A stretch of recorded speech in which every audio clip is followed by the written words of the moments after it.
عمي استغل ان انا لوحدي في البيت ومفيش حد موجود معايا، وعمل معايا حاجة ما ترضيش ربنا وتهز عرش ربنا.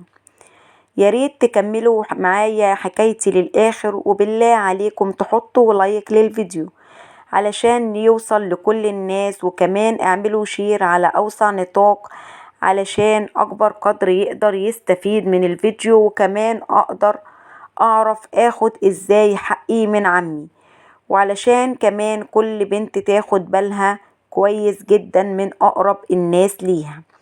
حكايتي بدأت لما كان عمري 17 سنة. وقتها جوزوني من شاب أكبر مني ب7 سنين.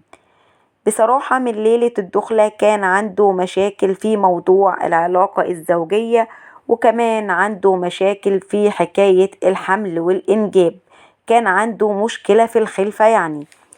بصراحة ما قدرتش أستحمل الوضع ده واتطلقت منه بعد 6 شهور من الزواج.